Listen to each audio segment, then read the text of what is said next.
तो चलिए आज हम लोग देखने वाले हैं मैट्रिक फाइनल परीक्षा 2024 में जो होने वाला है उसी का साइंस का जो है मॉडल सेट। ठीक है, सेट 1 है जिसमें हम लोग ऑब्जेक्टिव क्वेश्चन करने वाले हैं 50 तो। ठीक है, यहाँ से पढ़ के आप लोग 95% प्लस नंबर लाने वाले हैं। ठीक है, तो यहाँ से एक बार ज़रूर पढ़िए। ठीक है, हमारा प्ले लिस्ट बना हुआ है science, math, Hindi, social science सभी विषयों का। तो आप लोग एक बार ज़रूर पढ़िए। बार बार जो क्वेश्चन पूछा जा रहा है उसी को हम लोग दोहरा रहे हैं। ठीक है, यहाँ पे चुन कर प्रश्न आपसे कराया जा रहा है। ठीक है, तो हमारे चैनल पे पहली बार आए थे तो प्लीज़ चैनल को सब्सक्राइब कर लीजिए और वीडियो को लाइक कर दीजिए। ठीक है, चलिए पहला क्वेश्चन आपके सामने यहाँ पे आ चुका है। ठीक है, देखिए आपका पहला क्वेश्चन कह रहा है नेत्र द्वारा किसी वस्तु का कैसा प्रतिबिंब बनता है। मोस्ट वीवीआई क्वेश्चन है। ठीक है, नेत्र द्वारा जो है किसी वस्तु का प्रतिबिंब कैसा बनता है, तो आपको याद रखना है वास्तविक, उल्टा तथा वस्तु से छोटा बनता है। ठीक है, ऑप्शन नंबर डी जो है आपका राइट हो जाएगा। ठीक है, चलिए अगला क्वेश्चन देखिए,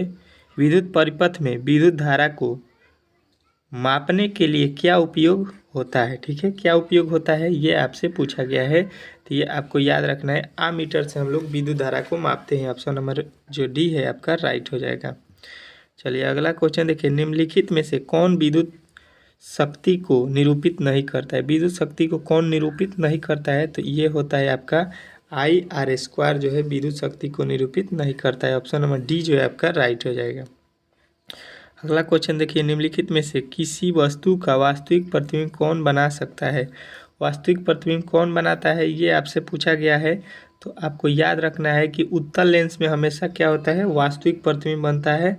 ठीक है, ऑप्शन नंबर बी जो है आपका राइट हो जाएगा। ठीक है, अगला क्वेश्चन देखिए, किसी बिंदु वस्तु से निकलकर किरणों किसी लेंस से अपवर्तित होकर किस बिंदु पर मिलती है उसे कहते हैं, किसी बिंदु पर मिलती है उसे हम लोग क्या कहते हैं, ये आपसे पूछा गया है।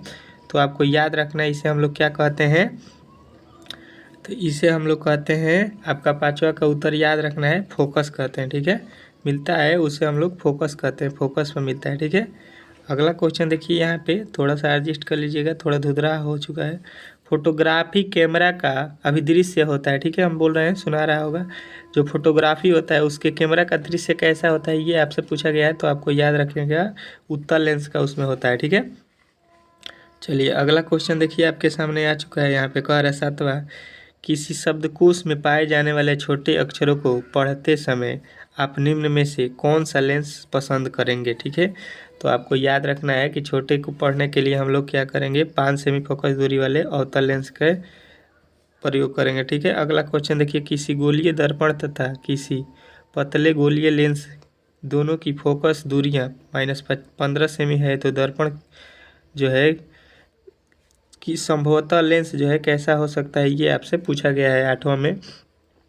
तो आपको याद रखना है कि ये कैसा लेंस होगा, तो आपको यहाँ पे आपको याद रखना है कि यहाँ पे जो है ऑप्शन नंबर बी ये आपका राइट हो जाएगा, दर्पण उत्तल लेंस अवतल होगा। ठीक है, चलिए अगला क्वेश्चन देखिए, यहाँ पे आ चुका है आपका, कह रहा है वोल्ट बराबर होता है V बराबर होता है। V बराबर क्या होता है, 9वां में आपसे ये पूछा गया है, तो V बराबर होता है आपका J/C। ठीक है, जूल बटा कूलम। ठीक है, ऑप्शन नंबर जो है बी जो है आपका राइट हो जाएगा। ठीक है, अगला क्वेश्चन देखिए, विद्युत आवेश के प्रवाह दर को कहते हैं, विद्युत आवेश दर के प्रवाह को कहते हैं हम लोग विद्युत धारा। ऑप्शन नंबर ए जो है आपका राइट हो जाएगा। ठीक है, अगला क्वेश्चन देखिए, निम्नलिखित में से कौन सा कथन सत्य है, कौन सा जो है कथन यहाँ पे सत्य है, तो आपको याद रखना है जूल बराबर कूलम गुणे वोल्ट। ठीक है, ऑप्शन नंबर बी जो है आपका राइट हो जाएगा। ठीक है, चलिए अगला क्वेश्चन देखिए, CHO निम्नलिखित क्रियाशील मूलक को कहते हैं, किसका क्रियाशील मूलक है CHO, तो आपको याद रखना है किसका होता है, तो ऑप्शन नंबर जो है बी,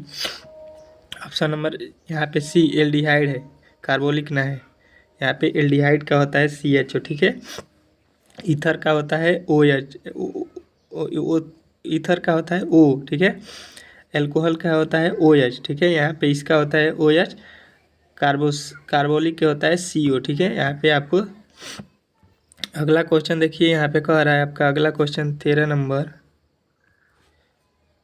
एथेनॉल को सांद्र H2SO4 के साथ गर्म करने पर निम्नलिखित में से कौन सी गैस बनती है। ठीक है, कौन सी गैस बनती है, तो आपको याद रखना है ये मीथेन बनता है CH4। ठीक है, चलिए अगला क्वेश्चन देखिए, जिंक ब्लेंड निम्नलिखित में से किस धातु का अयस्क है? जिंक ब्लेंड किसका अयस्क होता है?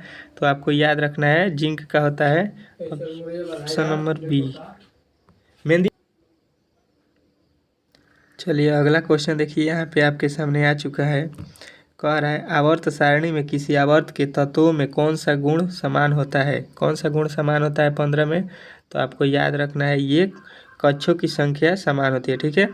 चलिए अगला क्वेश्चन देखिए, कह रहा है अभिक्रिया इतना इतना निम्नलिखित में से किस प्रकार की अभिक्रिया? देखिए यहाँ पे दो मिलके एक बना रहा है, तो इसे हम लोग कहते हैं संयोजन, संयोग से बना है, ठीक है। ऑप्शन नंबर बी जो है आपका राइट हो जाएगा, ठीक है। अगला क्वेश्चन देखिए, जल में घुलनशील भस्म कहलाते हैं, क्या कहलाते हैं?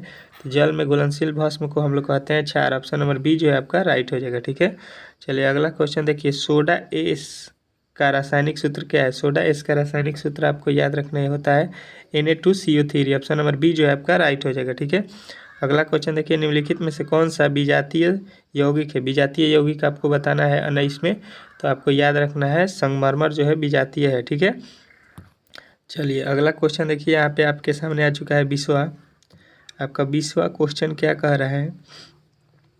आपका क्वेश्चन कह रहा है बेकिंग सोडा का रासायनिक सूत्र। बेकिंग सोडा का जो है रासायनिक सूत्र क्या होता है? तो आपको याद रखना है NaHCO3 बेकिंग सोडा का रासायनिक सूत्र होता है। Option number D. अगला क्वेश्चन देखिए, निम्नलिखित में से कौन सा संक्षारक अम्ल है? संक्षारक अम्ल आपको बताना है, तो यहाँ पे ऑप्शन नंबर बी सल्फ्यूरिक अम्ल जो होता है संक्षारक अम्ल होता है, ठीक है। चलिए अगला क्वेश्चन देखिए आपके सामने आ चुका है। कह रहा है अगला क्वेश्चन यहाँ पे कह रहा है मिल्क ऑफ मैग्नीशियम का पीएच मान कितना होता है, ठीक है। तो यहाँ पे होता है इसका 10.5, ठीक है। ऑप्शन नंबर डी जो है आपका राइट हो जाएगा, ठीक है। अगला क्वेश्चन देखिए, सल्फर के संयोजी सेल में इलेक्ट्रॉनों की संख्या होती है, तो सल्फर में कितने इलेक्ट्रॉनों की संख्या होती है? तो 6 होती है सल्फर में, ठीक है। ऑप्शन नंबर डी जो है। अगला क्वेश्चन देखिए आपके सामने आ चुका है। कह रहा है निम्नलिखित तत्वों में किसकी आयन ऊर्जा अधिकतम होती है? किसकी आयन ऊर्जा जो है अधिकतम होती है?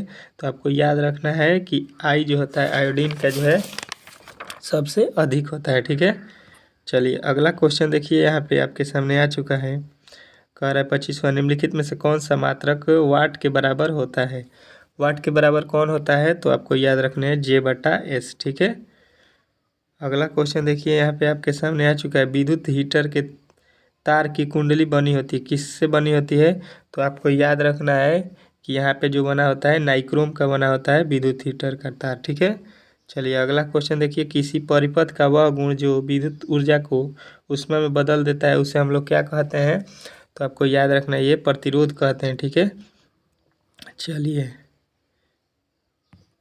अगला क्वेश्चन देखिए 28 नंबर कह रहा है यदि विद्युत सेल से धारा प्रवाहित करने पर उसके सिरों के बीच का विभवांतर मान क्या हो जाएगा? तो 28 में आपको याद रखना है ये हो जाता है विद्युत वाहक बल से कम, ठीक है। ऑप्शन नंबर बी जो है आपका राइट हो जाएगा। अगला क्वेश्चन देखिए आपके सामने आ चुका है। कह रहा है अनवीकरणीय ऊर्जा स्रोत है। अनवीकरणीय ऊर्जा स्रोत क्या है? तो ये होता है आपको याद रखना है कोयला, ठीक है। ऑप्शन नंबर ए जो है आपका राइट हो जाएगा। अगला क्वेश्चन देखिए, तरंगदैर्घ्य को सामान्यतः व्यक्त किया जाता है। तरंगदैर्घ्य को सामान्यतः हम किससे व्यक्त करते हैं? तो आपको याद रखना है मीटर में, ठीक है।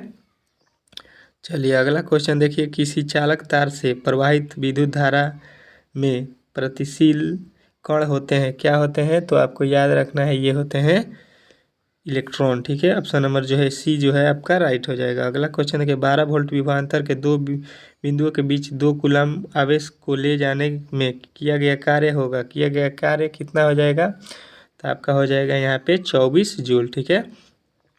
चलिए अगला क्वेश्चन देखिए आपके सामने आ चुका है। कह रहा है मेंडलीफ ने अपनी अनुवांशिक प्रयोग हेतु किस पौधे का उपयोग किया था? किस पौधे का उपयोग किया था मेंडलीफ ने? तो आपको याद रखना है उसने मटर के पौधे का उपयोग किया था। ऑप्शन नंबर सी जो है आपका राइट हो जाएगा। किस प्रकार के श्वसन में अधिक ऊर्जा मुक्त होती है? किस प्रकार के श्वसन में अधिक ऊर्जा मुक्त होती है? तो आपको याद रखनी है ये अवयवी में सबसे अधिक ऊर्जा मुक्त होती है, ठीक है। अगला क्वेश्चन देखिए, मानव में नर जनन ग्रंथि कहलाती है, क्या कहलाती है? तो आपको याद रखना है वृषण, ठीक है। ऑप्शन नंबर ए वृषण राइट हो जाएगा। जीवन की एक महत्वपूर्ण विशेषता है, क्या?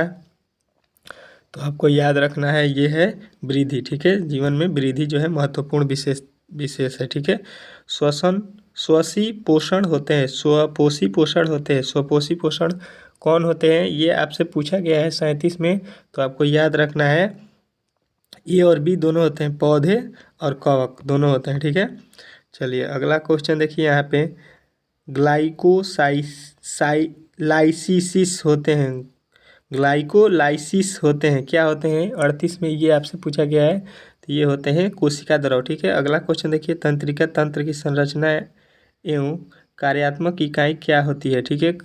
तो इसका जो है आप लोग याद रखिएगा न्यूट्रॉन, ठीक है। यहाँ पे सेट 1 में आपको 39 ठो प्रश्न मिल गए हैं, ठीक है। इसके बाद से इसका सेट 2 आएगा जिसमें 41 होगा, टोटल 80 प्रश्न एक सेट में आपको देखने को मिलेगा, ठीक है। तो चलिए मिलते हैं अगले वीडियो में, तब तक के लिए आप लोग चैनल को सब्सक्राइब कर लीजिए, क्योंकि जब भी मैं वीडियो अपलोड करूँगा इसका पार्ट 2 तो आपके पास जो है सबसे पहले वीडियो जाए, ठीक है। चलिए मिलते हैं अगले वीडियो में।